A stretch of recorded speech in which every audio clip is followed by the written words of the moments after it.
Scholars, researchers, sisters and brothers, Assalamu alaikum wa rahmatullahi wa barakatuh. Let me offer my thanks to Allah subhanahu wa ta'ala.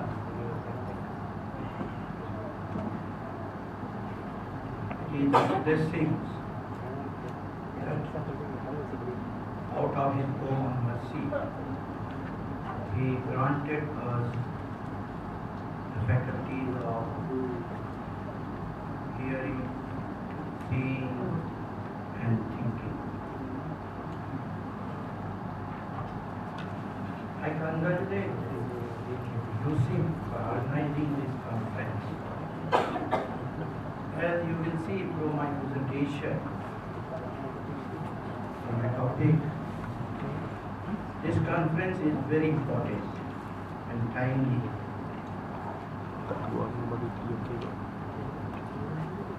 Plan of this conference on Islamic sciences, not on Islamic science, is also remarkable, as I will elaborate later on.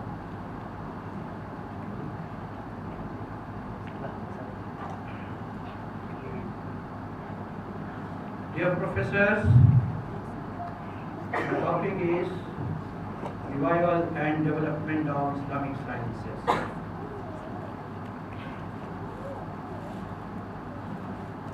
My main focus would be on the meaning of revival and development of Islamic sciences. Then I will focus on the truth and reality of life, society and the world, followed by the truth and reality of true, authentic and universal knowledge. What do I mean by these two terms? I will elaborate. Then I will try to provide a working definition of Islamic sciences, and also I will highlight some of the characteristics of Islamic sciences. Islamic sciences were developed based on a specific method. When I reflected on that method, I realized that neither we can call it rational method nor we can call it scientific method. It is a mixture of both. So I took the scientific and rational method of Islamic sciences. Then we need to highlight certain challenges to Islamic sciences and the practitioners of Islamic sciences. My main aim of presentation is to explain the meaning of revival and a few characteristics of Islamic sciences and the need for their further development. I will discuss the nature of challenge that is posed internally to Islamic sciences, how Islamic sciences are going to address the emerging conditions of life and society. The challenge of the revival and the review and removal of some of the shortcomings of Islamic sciences.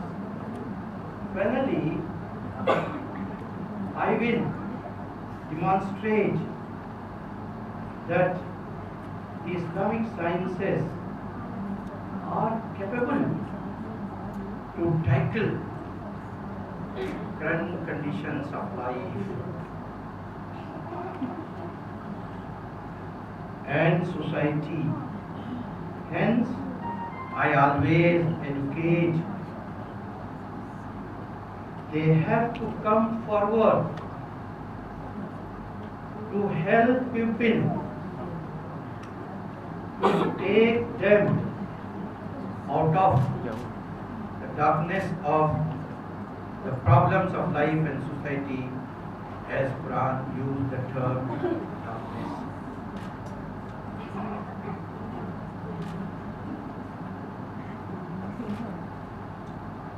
To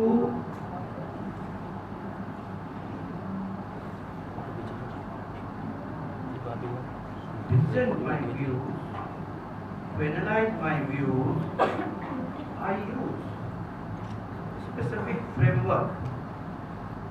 That is the framework of truth and reality of life, society and the world. Along with the truth and reality of true, authentic and universal knowledge.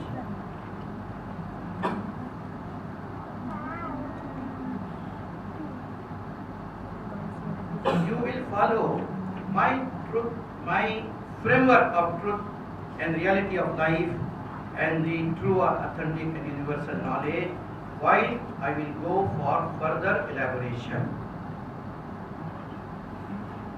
What is the meaning of revival and development? Why did I suggest this topic for today's presentation? In order to comprehend the meaning of revival, we need to raise certain questions. For example, why do we need the revival and development of Islamic sciences? Are the existing sciences not sufficient to lead, guide and develop our lives and societies? What is the meaning and definition of Islamic sciences? What is the nature of challenge to the Islamic sciences?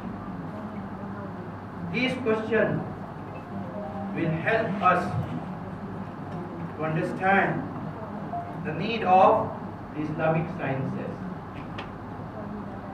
The revival of Islamic sciences for me entails the revival of the spirit, nature, aims, characteristics and methodology of Islamic sciences. Not the Islamic sciences of the past and their revival,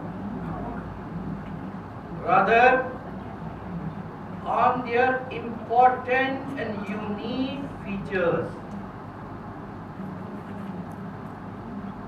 characteristics and methodology of Islamic sciences, based on which they not only provided a superb model of science and scientific thinking, but also created a remarkable history in the history of scholarship of mankind. There is no parallel for that. Islamic sciences were inspired and motivated by true, authentic and universal knowledge, which is traditionally and generally understood as revealed knowledge. In my writings, in my books, in my articles, in my presentations, I am not using revealed knowledge. Although the kulia of mine in my university, the name is Islamic Revealed Knowledge and Human Sciences. I want to differentiate and invite the attention of thinking minds to the connotation of the term revealed knowledge. Generally, revealed knowledge is taken as some sort of divine knowledge, some sort of religious knowledge. So I am intentionally using the term true, authentic and universal knowledge.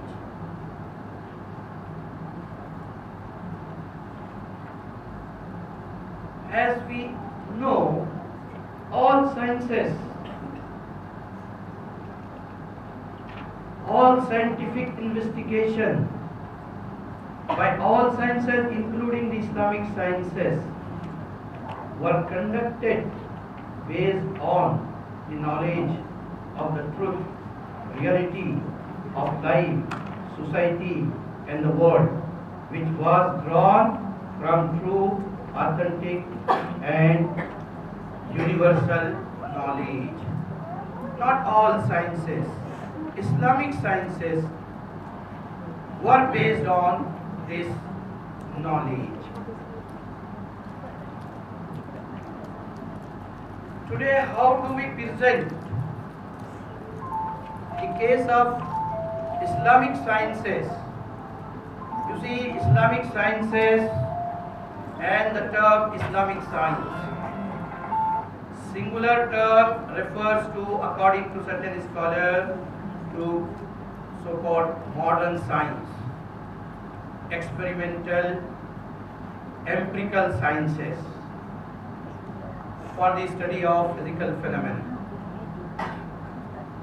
But for me, and there are some other scholars as well, and I am sure USIM is also following the same method.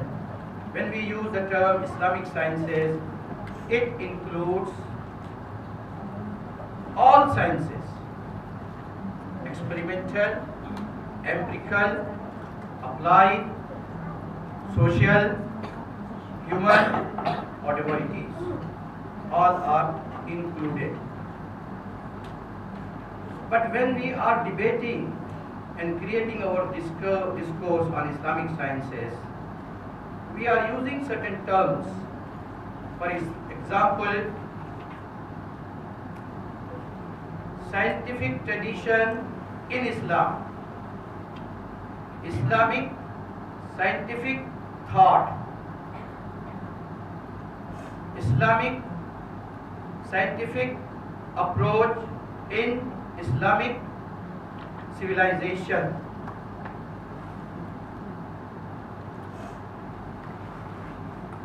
But this kind of usage for me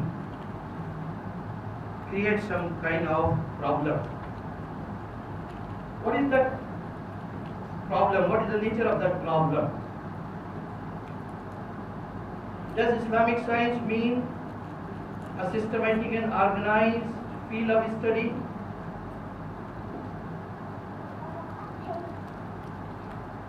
This was a question posed to a very known expert of Islamic science who advocates the need of Islamic sciences by another strong supporter of Islamic sciences. What was the answer? Yes, in Islam, all branches of knowledge are interconnected and none is divorced from religion. All intellectual, rational and transmitted disciplines in Islamic civilization were to be designated by the term Islamic sciences. Look at underline which I have added.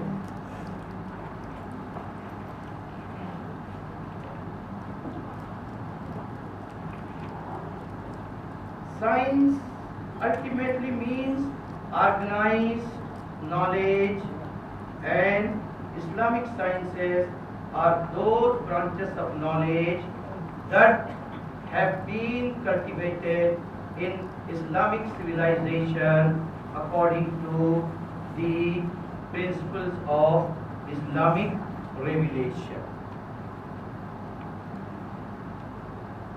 The same expert of Islamic sciences and advocate of Islamic sciences says in his answer, Ibn Sina and Al-Biruni founded in an Islamic sciences, function in an Islamic universe that they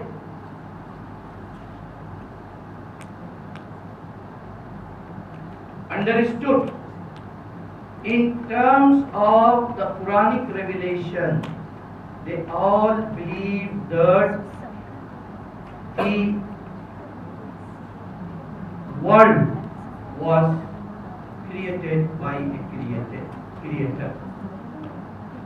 Finally, the question was posed: discuss the nature and scope of Islamic sciences from the perspective of Islamic intellectual tradition.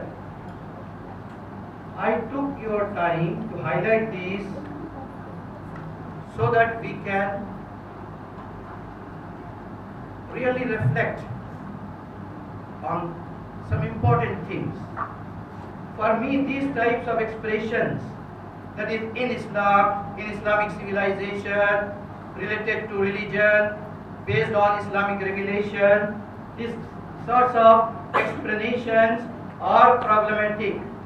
Hence, it is very important for those who are engaging in the discourse of Islamic sciences to see the implications of these sorts of statements. A deeper reflection reveals to me that these statements demonstrate some sort of exclusivist and religious approach and fail to attract thinking minds of the world. This is the problem of educators of Islamic sciences. Islamic sciences are not addressing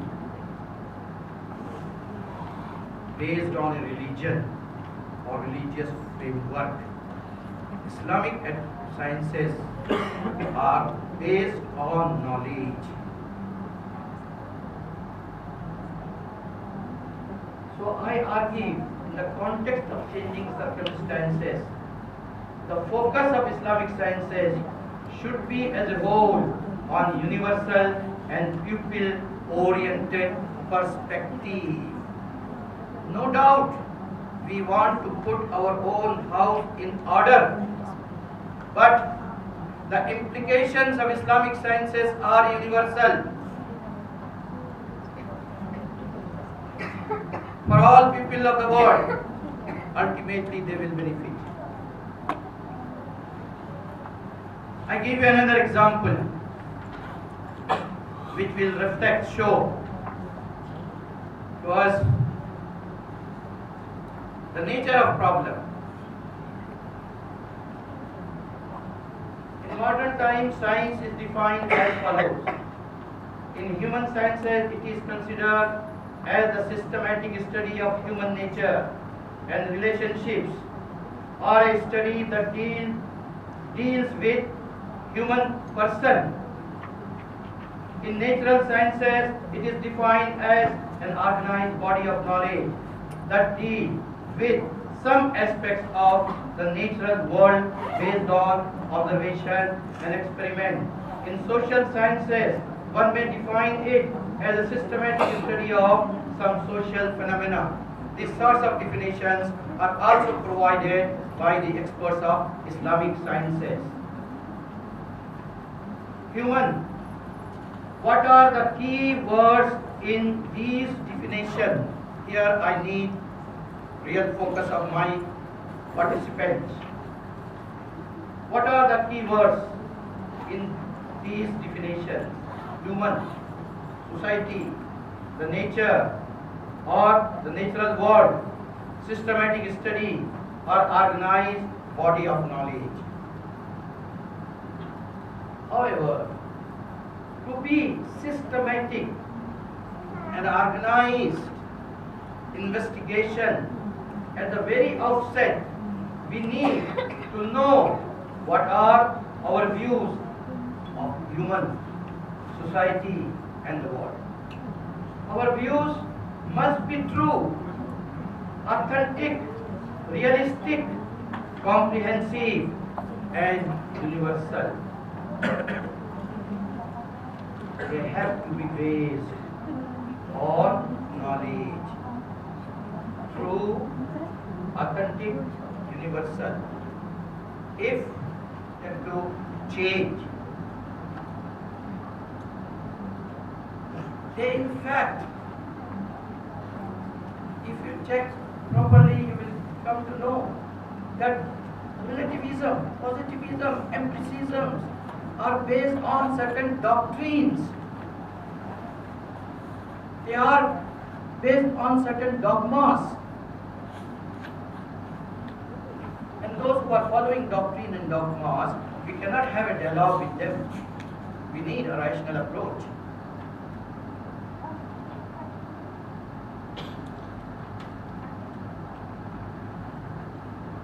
Our views of life, society and the world should not be based on conjecture, speculation, assumptions, guesswork, imaginations, fancies, desires, doubt, dogmas, superstitions, doctrine and myths.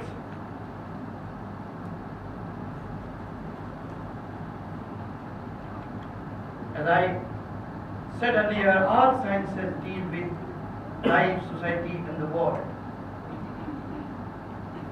So, as a starting point, our views of life, society and the world in our scientific investigation must be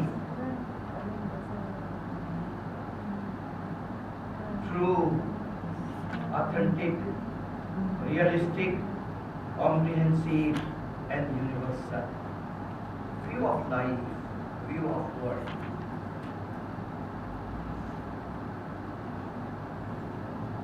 Based on false views of life and the world, no systematic and organized study can be done.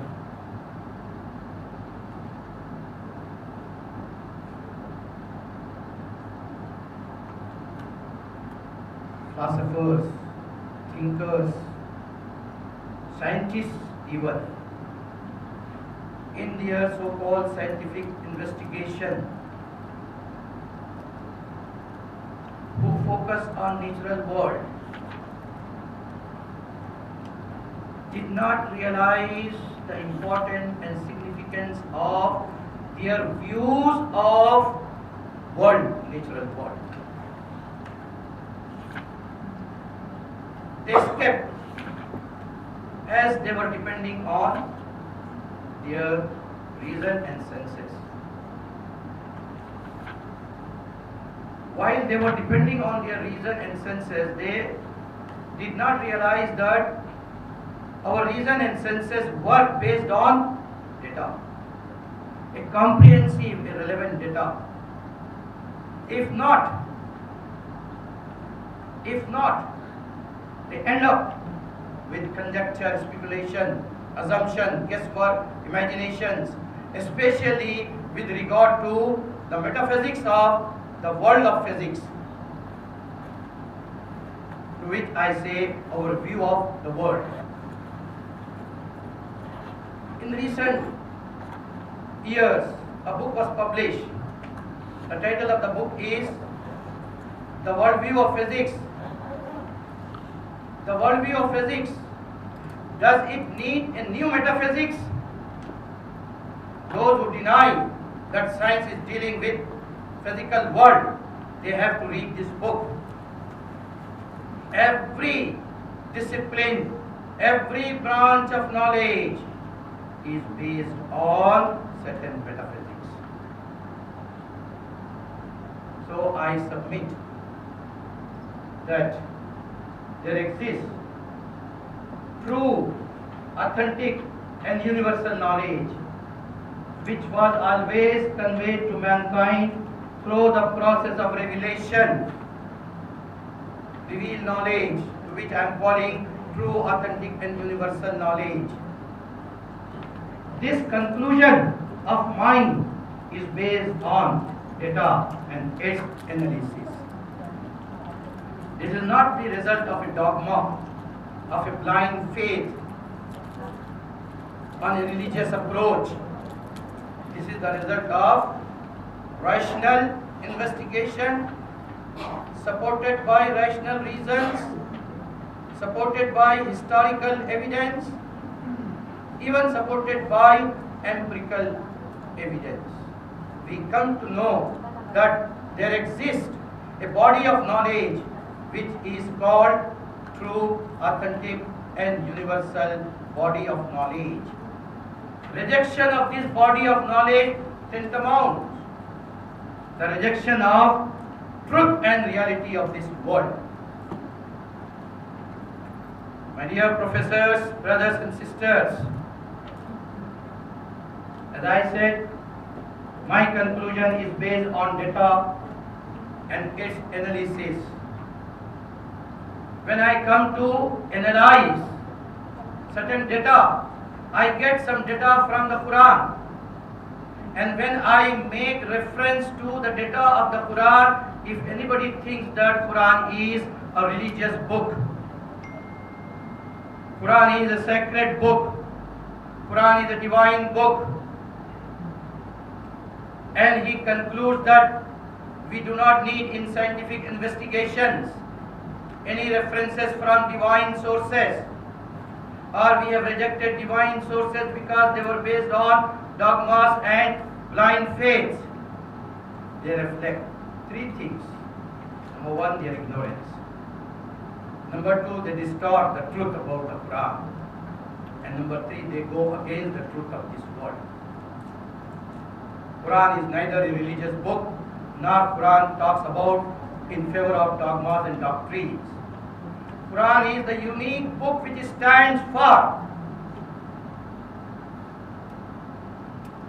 empirical dimension.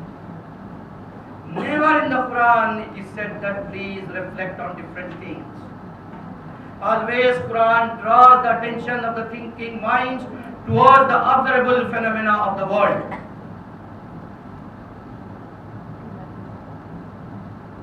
From the very beginning, Quran adopted an empirical method.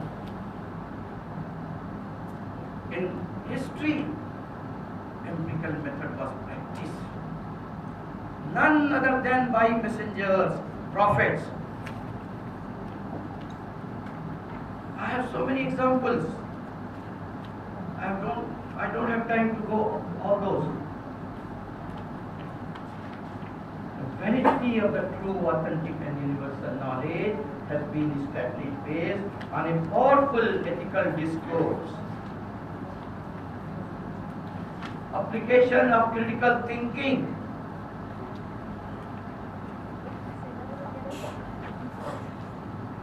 analytical and scientific techniques supported by historical and empirical evidence.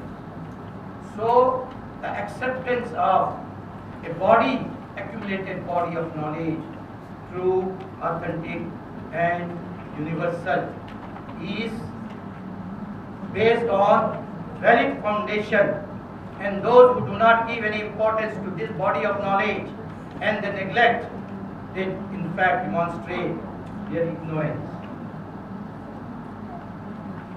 Based on this true, authentic and universal body of knowledge, finally the truth and reality of life is determined. Life is a combination of the following components. Everybody accepts life has a physical existence. A very few understand that life is ethical. What do I mean by ethical? I will explain if time permits to me. Life is spiritual. Life is legal. Life is moral. Life is consequential. All these 5 components of life have to be taken into consideration for any systematic and scientific investigation. The same goes along with society and the natural world. A study which is conducted in the light of knowledge, true, authentic and universal, and in line with the truth and reality of life, society and the world, taking into consideration all the components of life in an integrated and holistic manner, deserves to be called a systematic and scientific study. The denial of any one of the components is equal to going against truth and reality as well as system. The current meaning of science, which tackles observation, experiment, measurement, verification, etc. as the criteria of science and neglect all other components, goes against science itself. I raise the question, why do we need the revival of Islamic sciences? This is the answer. The Islamic sciences fulfill the genuine criteria of science. They study complete man, complete society, and the complete world. Modern science focuses only on physical dimension of the world, totally ignored spiritual dimension of the world.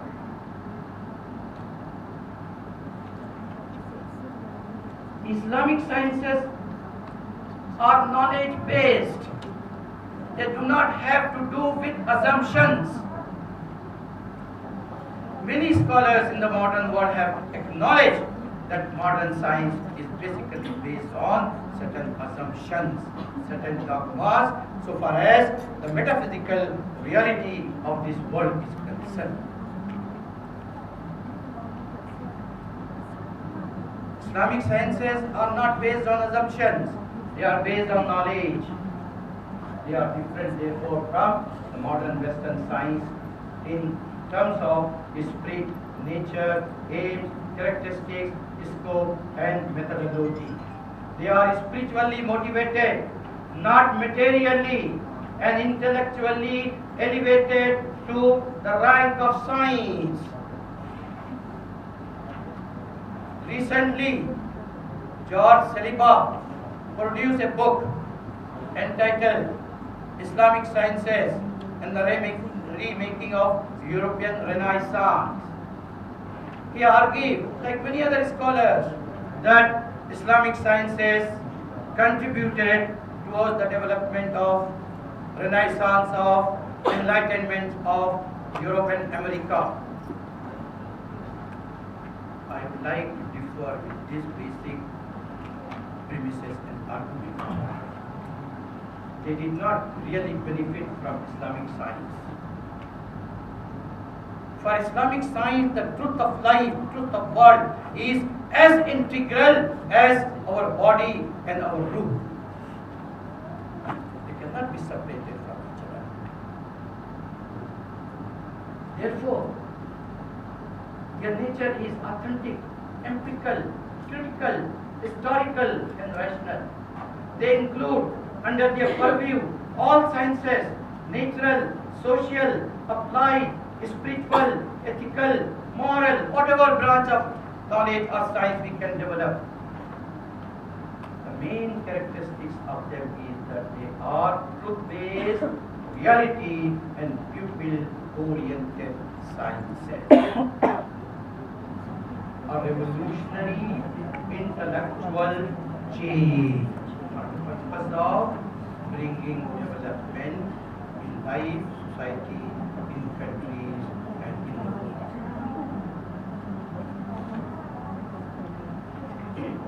As we are told, the motto of Islam, Islamic life, Islamic science is to excel with one another in good works.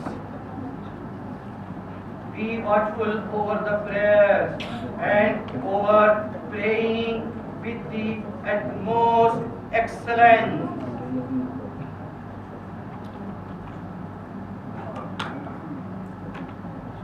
They believe in Allah and in the last day and enjoying what is right and forbid what is wrong and hasten to excel each other in doing good.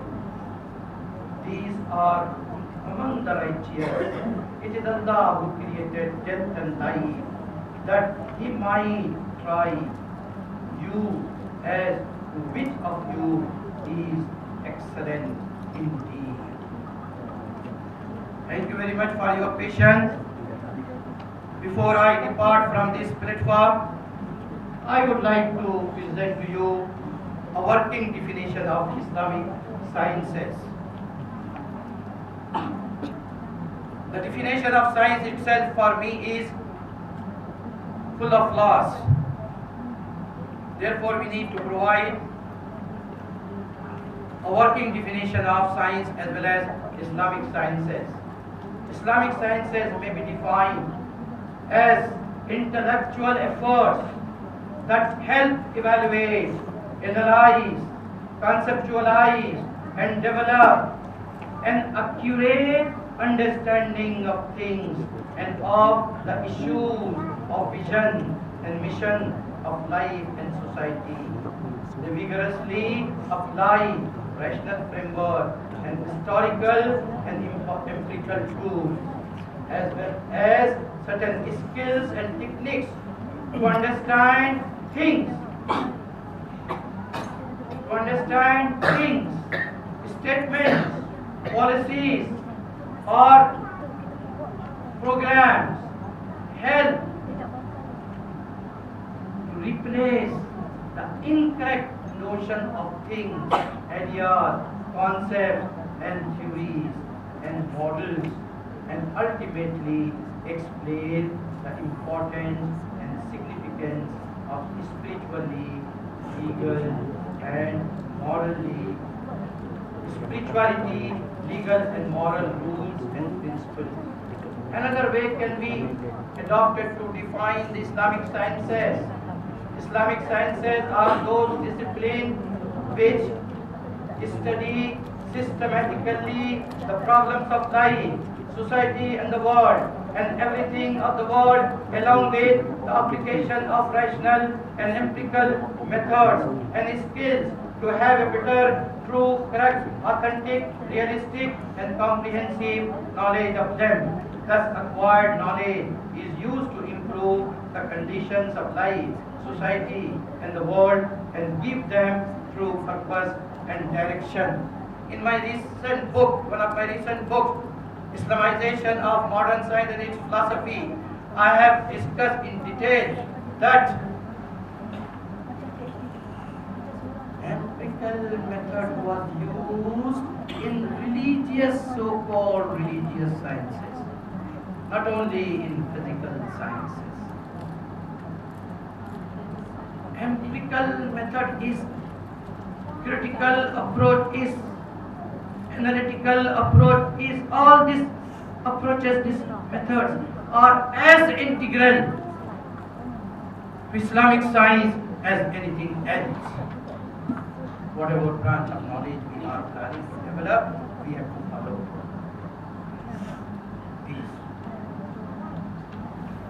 these Islamic sciences were replaced during the modern period by the modern Western sciences, which have now lost their credibility due to their unauthentic foundation, and thus creating destruction instead of helping to improve the conditions of life. There are many scientists, philosophers who are arguing that science has become life destructive. It has brought mixed blessings.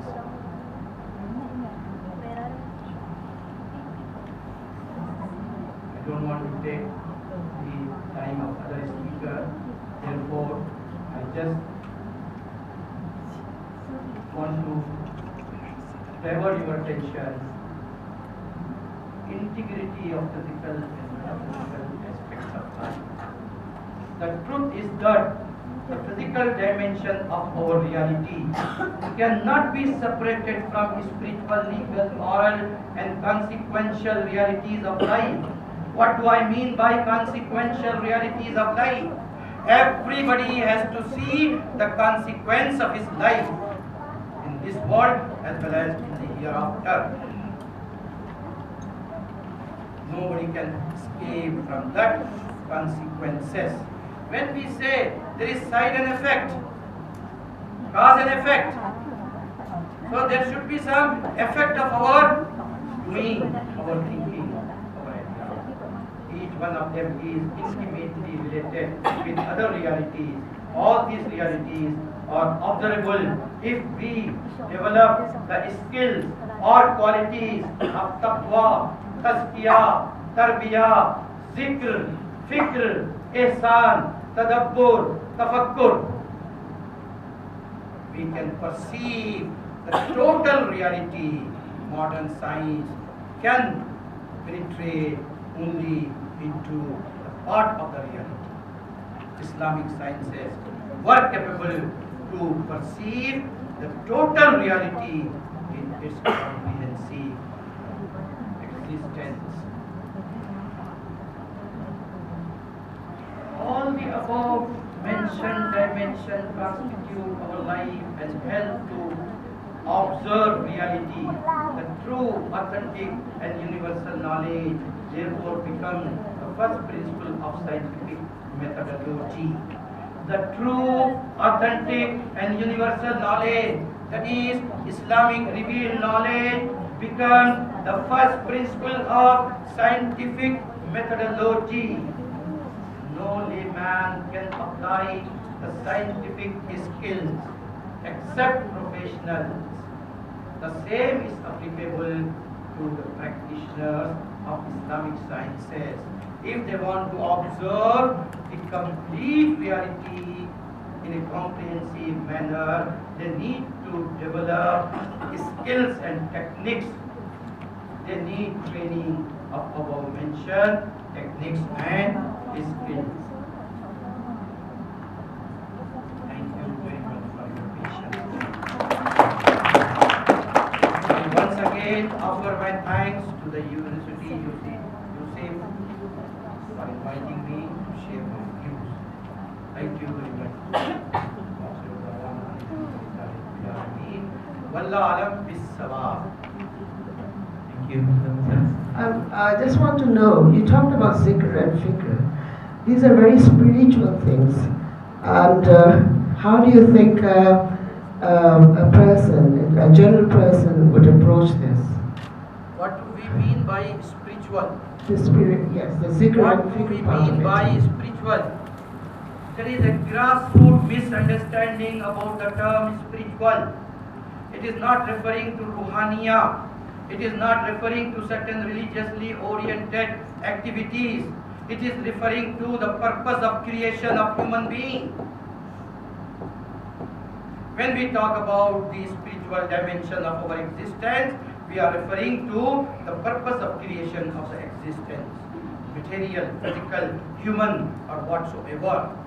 Is anything of this world created by a creator or it is without any creator?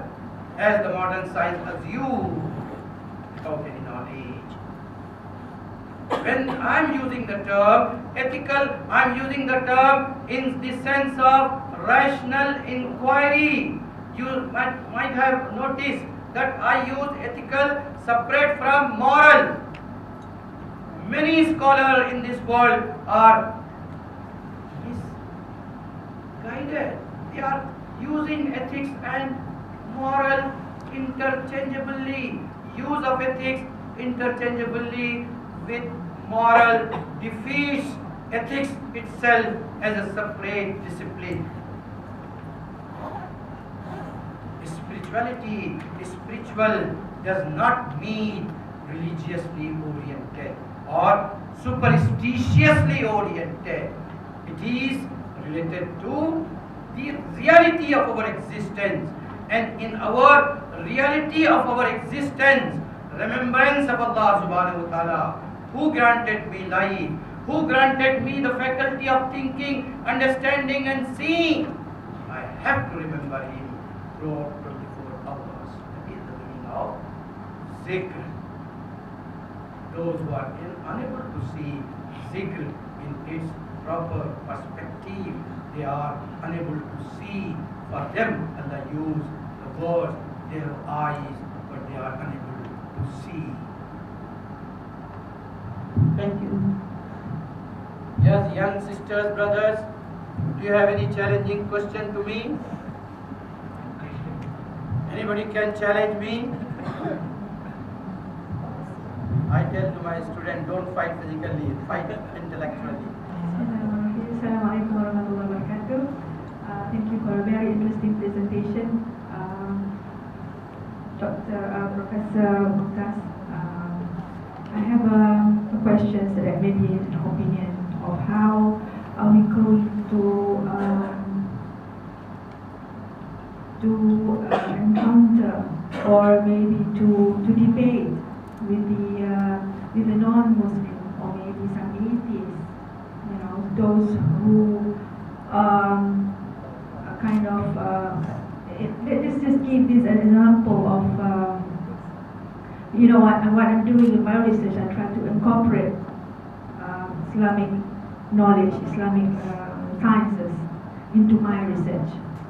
And how are you to convince that to those who don't have it, or maybe reject the faculty of, or maybe the dimension of the spiritual, moral, and ethical of Islam, and which is quite challenging. And because for those, maybe if they look at your presentation, they will think that yes, our purpose is like under here, we don't have hereafter, the afterlife purpose. So what we're doing here is for the reality of the society. We look into this account, and that's it. And how are we going as a Muslim scholars, maybe Mohd, try to combine this into our discipline, showing that you know Quran and Sunnah have this very holistic solutions for all kind of problems or realities out there. And the problem is, how are we going to convince them? Recently, I contributed one of my articles for American Journal of Islamic Social Sciences. The title of that article is The Foundation and Principles of Critical Thinking. The Foundation and Principles of Critical Thinking. I did not use Islamic perspective. I rationally developed my arguments.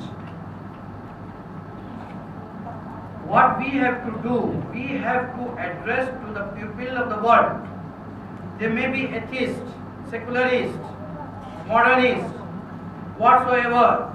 We have to tell them that we are talking to you as a human being. I was there for a conference in America last year. I was talking outside the session to Americans. One American was telling me that we Americans think in a different way. So I told him that you Americans think in a different way. I fully acknowledge. But we non-Americans also think in a different way. Do you acknowledge us?